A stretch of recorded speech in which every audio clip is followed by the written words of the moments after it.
I remember that big headline story, BNI, and I'm not sure you want to go into No, it. no, but I let want me to just- go into anything. let me Don't worry, just- don't worry. You know, BNI picks up Citi FM boss. How many times have you been to their cells? Let me just my own information. BNI with Citi maybe twice. With Citi twice. And there was one with Joy, definitely. Oh yeah, of course. The Joy one was, if you like, was a more serious circumstance, I should put it. And this happened in what year? 99, I think. 99. So this was President Rawlings. Yeah, Rawlings. It was President Rawlings, and it was about President Rawlings. And so we will be taken to the CID headquarters first, detained there, interrogated, myself and I think 6 others. Kweku Bakun, Ferdinand Yin,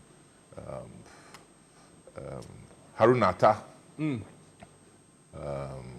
Attah-Mensah. Maoko Zomelo, Gehat. Yeah, Gehat was part, but I don't know what became of him because he was, Gehat is such a modestly, he doesn't threaten anybody. He's just cool, very well-spoken gentleman. But I think he was also part of the panel that had that discussion about the Rawlings tape thing that became the main topic. And for which you were the center of this because you were the Because I was mainstay because you were programs director Yeah, the program of director. Joy FM. Yeah. And this was a tape that had been played on a show, Yeah, on Newsfile. Newsfile. On Newsfile. Wow. Ajwa Labi, she was part of this. Akosia Labi. Labi was a producer or the production assistant. Yeah, so it was just. When you're in the cells, right, what was going through your mind? Knowing the kind of history that government had. Oh, I wasn't, to be honest, I wasn't shaken. I wasn't shaken, Maybe before I got there, I was a bit anxious. But it was when I started speaking with a policeman, first at the CID headquarters. And the gentleman, I have this account in my book, actually. Really? Oh, yeah, yeah. Wow, I can't wait for the book. Yeah, I have this account in my book. And the gentleman in charge at the time was called Jakpa. No, not Jakpa. I don't know. I think Jakpa. What's the new guy's name? The new national security guy. Jakpa. He's Jakpa. Yeah. No, I'll get the other. I forgot. How can I forget his name? Wow. Yeah. So that guy was head of CID at the time. Was this in Nima or the main CID? He CID headquarters. CID headquarters? Yes. Wow. I mean, my call came from Nima police station. Okay. And so they came to pick me up from Nima police station and took me to the police headquarters, CID side. How can I forget this man's name? I'm sure it will come during the course of the interview. Yeah. But yeah, did you get a sense of the... No, he's called Jakpata. Jakpata. Yes. Yes, Jakpata. Is he still around? I think, I'm not sure. I'm not sure. You'd have to check. I'm not sure. Did you get a sense of what was going on, the country, Oh, right? no, yeah. Because it was, at the time, we had Joy FM and to some extent Radio Gold leading in all these conversations. Only 2 of the privately owned media houses. No. There were several of them, but not many of them could be bothered about current affairs. I mean, you had Vibe FM, they speak on English, Charlie. They speak on British style English. Wow, so this was under Rawlings. Groove FM, you have. I want to believe Totobi Kwachi was information minister. Was it a big thing? Was it like a media freedom thing? Was it because... Well, it bordered on media freedom. It bordered on media freedom.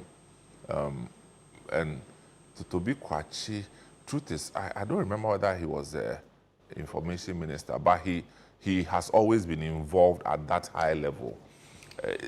I think he was national security minister or something. I forget.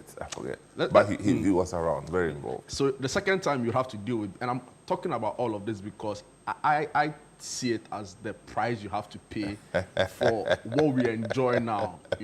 All of the largesse, the benefits you want to say. 2014, it happened again. Yeah. Similar issues, right? Yeah, similar issues. I mean, It was a publication that we did as a company. And it wasn't like you even typed the story. No, I don't type stories. You know that I don't type stories. Did But I you had edit to. the story? No. Did you have an idea that a story like that had been published? Yes.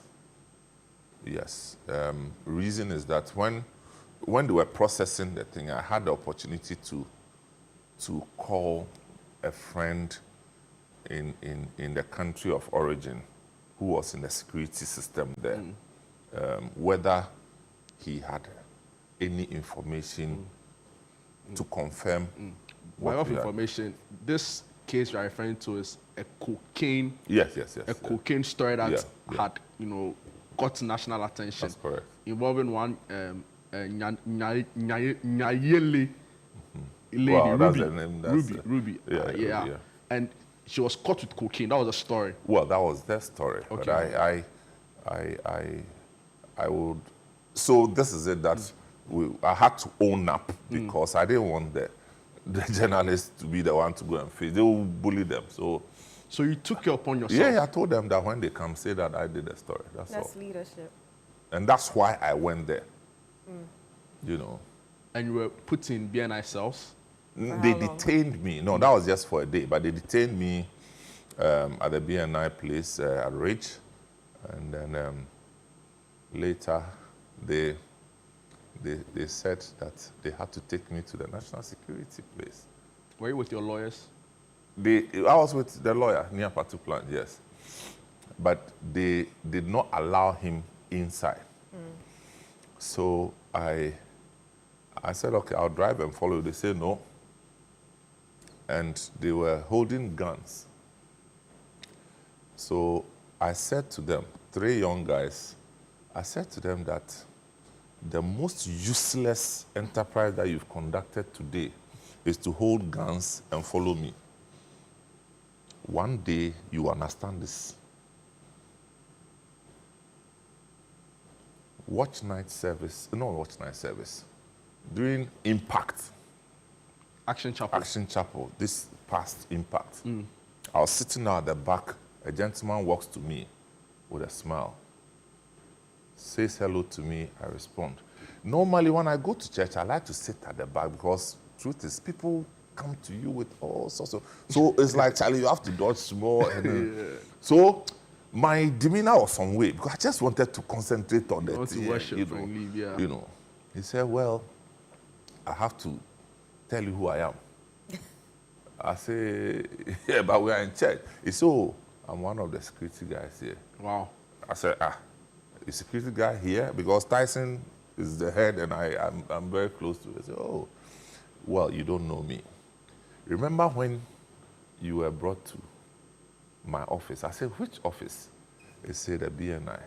I said, I've been there several. I said, oh, 2014. You know 3 boys that sat in the car with you to tell, I was the one who sat by you, and I remember what you told me. Wow.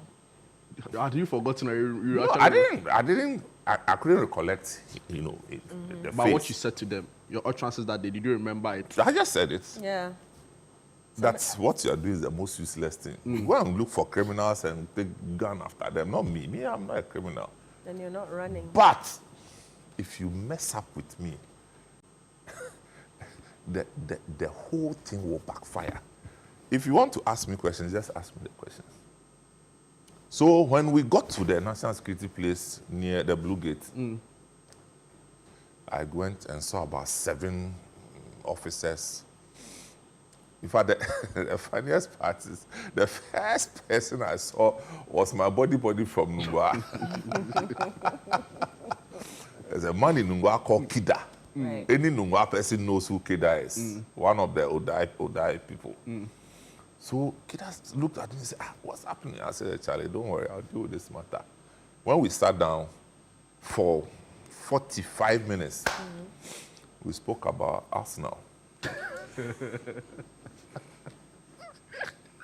It wasn't even like Arsenal were doing well at that time. So that time was Metsaka and Mustafi and Co. Yeah. We spoke about Arsenal. Wow. Yeah.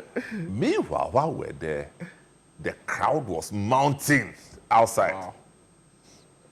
You understand? And I told her, look, you are just wasting your time with this matter. I know too much about this thing, so don't worry. If we go to court, maybe we'll talk, but don't worry. You do get the sense that it was politically charged. Oh, it was definitely politically charged. I think it's just the angle of associating the whole saga With government officials, which we didn't do though. But of course, social media will have that. Yeah, the commentary around it, which was a contention. Okay, but the thing is, the lady in question was. In fact, when the thing happened, I didn't know, but eventually I got to know that she was somebody that I knew very well from Kumasi, who lived in TUC, as I did, of course, many years after I'd left. But and she knew you too. Very good friends. Wow. So, but at the We time, were. No, I didn't know. but I if didn't you know. even write the story, No, I didn't write. I had nothing to do with the story. Technically, I had nothing to do. But this was my friend years before, maybe 10 years before. Right. And this is somebody who used to come from Kumasi and come to my office, so we'll go to salsa together. When Citi used to do salsa every Wednesday. This is my friend. When she was looking for her first apartment at Regimanuel Estates, I had to go with her. Interesting. have you been in touch since? No, not after that thing. not because of that, but I said 10 years prior to that. I get it. So she wasn't somebody that... The communication cut at a point. I think prior to that, the last time I had seen her was at Mirrorball, at Golden Tulip.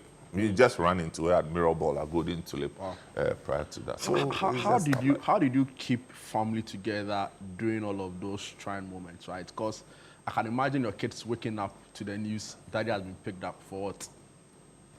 Being a boss or working in the media. The first time we were too young, man. The First time 90s. we were too young. Yeah. But 2014, I'm sure they could have a grasp of what was going on. Well, they read online because they weren't living in Ghana, so they read. But Yeah, but that will even make them more apprehensive. not really, because what I did was that I normally would share snippets of my encounters with them ahead of what comes into the news. So more often than not, they have an idea of what's going on. So they never panicked. Did these encounters spur you on to probably do more, or were they a bit? Which ones? The arrest by the BNI. Not really, because I think they are just distractions. Okay, I'm not, I'm not Kweku Bakun or Kwesi Pratt. I'm not a freedom fighter. I don't want to fight for any. Jesus has done his work already, and I'm not an advocate for anybody. Right. These are offshoots from the work we do. Which we have to take responsibility for. So yes, I admit that. But I don't wake up thinking that, hey, we have to free the people. I want to free myself. I don't want to free It's the sacrifice you have to pay. Yeah. It For comes with leadership. a space. Yes, it comes with a space. But first and foremost, in all the circumstances, it's had to do with people who worked under me. From the Joy FM situation, I had Marco Zomelo that I had to protect. Right. He played the voice. Yeah, he was a producer, main producer and presenter of Newsfile. Okay, and so I was more concerned about Maupo. Interesting. Papa, let's move to a lot more exciting stuff. I think the story is well documented, and of course, thank you so much for the leadership. Let's talk about more exciting things. How do you feel like when people walk up to you and say, because of you, my business is thriving. Because of you, I've been able to go to school. I've been able to go to school. There are some, every salary they know is because you heeded to the call. How does that make you feel? Well, I generally, when you hear things like that, it's a reminder that your efforts is not in vain. At least, even throughout the pockets of mistakes that we do, some people are still benefiting. And so it's encouraging when you get such feedback. But I must also be quick to say that however I have done it, whatever I have done, is also the result of the investments put in me by those that held my hand when I was also coming into the system. You understand? There's no way I tell my story without mentioning Kwesi Twum, you know, and I have a whole chapter on him in my upcoming book.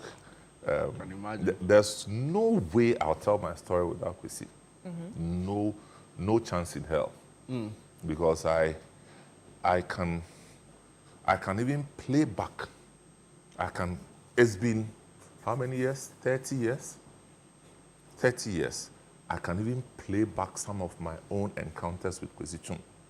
I mean, vividly play back. Dropping books off at your house, asking you to read them. It's yes, and a lot more. You understand? It was an immersion. It was an immersion experience where, you know, you are translated from one industry into another industry, but not dumped in there. You are drawn. And another thing is that he himself was now learning media. Was now learning radio. Okay, prior to that, Kwesi Twum was a merchant, properly so called, who dealt in rice, sugar, and oil. He had shops in Mokola. Paul Adomotri, in his book, the 77 stories that shaped Ghana's, you know, the Fourth Republic, recounts very clearly how the Joy FM story started. I mean, he also talks about the Citi FM story, you know. Well, I don't know his account. But you have your own account. Oh no, I mean, Paul joined Joy Later. maybe 99 thereabouts. No, the point is, he speaks about some of the things you're talking about, right? You know, the man, you know, and his approach, his work ethic, and all of that. So that's great. I hear you talk about Duncan Williams a lot. Yeah. Is he another person you say is a part of all of this? Duncan Williams is actually the man. he has been, and so you Pastor Duncan Williams, Bishop Duncan Williams, Archbishop Duncan Williams. Anyone. He has been the main motivation, and you know there are spiritual elements in this, but that's not what I'm talking about. Okay. I'm talking about on the social level and leadership level. There are too many things that I took after Duncan Williams for. There are too many things. Right from university, people saw me and say, you do this thing like the way Duncan Williams does, you know. And so for me, I have emulated him in more ways than I can think about. The other day, I was going through some situation, and then I was talking to him after one of our sessions in church, and then he asked me how I dealt with it. And then when I told him how I dealt with it, then I added that because I never forget how you dealt with this matter in the 80s. He said, really? I said, yes. Then I mentioned, when this happened, this is what you did. When this happened, this. He said, you remember everything? I said, yeah, and more. Interesting. No. So I have two questions for you. One, and I know viewers would not like it if we don't ask it. As an organization and as a leader, how do you deal with the exit of people? Last year, you know, we were hit with... exit as in? As in people leaving, quitting. Oh, people will leave? Yes. Or you mean resignation? Yes, resignation. Yeah. I have seen repeated cycles of people who enter and exit right from Joy FM. Okay, when I started Joy FM, I was at Joy FM for 5 years, and in 5 years, I'll say that about 80% of the people had left by the time it was 5 years. Some had to relocate to the US, mostly, a few to the UK. And so I was familiar with that cycle. Right. Fast forward to Citi, you have people come in and leave. But I think the issue here is that people get so connected with the personalities and it becomes more like a family. And the family is a two-tier family system where the internal family culture of the organization is there, and then the external family culture, the interaction between the people who come on air and the viewers and the listeners is like another family. Right. And that's the reason when you walk into, say, a salon or the market, people walk to you and they want to continue a conversation you probably started on TV, as if they were with you. Yeah. That's what we are saying. Now, in a natural setting like that, when there's a breakaway, there's an emotional disconnection. And so people will react. Right. So it's only natural. But in terms of statistics, and SNIT can confirm, Ghana Revenue can confirm, we've had the most consistent staff retention in the industry. Say that again. I said we've had the most consistent. So despite staff. all the, public interest, That's what I just explained. Why the public interest? That's what I just explained. I get it. Yeah. But in terms of numbers, but have you ever asked yourself why people resign from other stations and it's no news? There's no news. Yeah.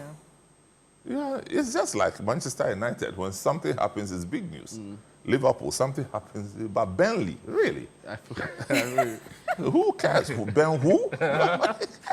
Wow. So it comes with the space. Right. But statistically, we are very fine. Because the cycle, the tenure is 5 years, and that's per my experience. Right. If you can retain them for 5 years, you have ticked the box. The reason is that we normally pick people directly from school, as you know that. Yeah. And somebody who's in humanities, mathematics, economics, when they come out of school, the first 5 years is a formulation years where they are figuring out what they should do with their lives. Post 5 years, some decide, okay, I want to extend this media thing. Or let me go back to school, or let me do ABC. It's just that's part of the script. Right. Okay? If you have 250 people on your staff and you have 5 people leave. There's a very famous story about how a new radio station set up and a significant number of your staff at the time all moved there. Yeah, that's 2013. Yeah, I've heard you say that it's about who is in and not who's out in terms of keeping the machine oiled. How do you deal with it in terms of staff motivation? I wouldn't say who is in or who is out. I think it's the prevailing culture of the organization that wins the day. It's how things are done. So that still fits into who is in then? No, in a way. there are elements of that. But I'm saying that what keeps the organization running is the culture. Right. It's how things are done, which is clear to everybody who's a participant. Because if it's clear to A, B, C persons how it's done, A, B, C will leave, but D, E, F people that come, the quickest way for them to align is to know how things are done here. Right. That's the culture we are talking about. And that's why in this organization, we are very, very concerned about the way things are done. So any leader in this kind of creative business, your first reality that hits you is that some will come, some will stay, some will leave. Second reality is that some will leave on a good note, some will leave on a bad note. The story will be sold out there, but the principle is that keep quiet and do your own business. Right. Because if you open your mouth, you have destroyed a soul. And that's why we keep quiet when these things happen. Right. Because practically, there are HR issues. So what if somebody goes out there and says, and you also say? I mean, I'm not going to look for the next employment. And if I say something that will damage you, what do I gain? Right. It would have damaged you and your career. That is not what will build the station. You get where I'm coming from? So that's why we keep quiet and let people move. But funny enough, years after, they get a better understanding. And most of them do a backtracking in some of these things. So it's a cycle that we are familiar with. Interesting.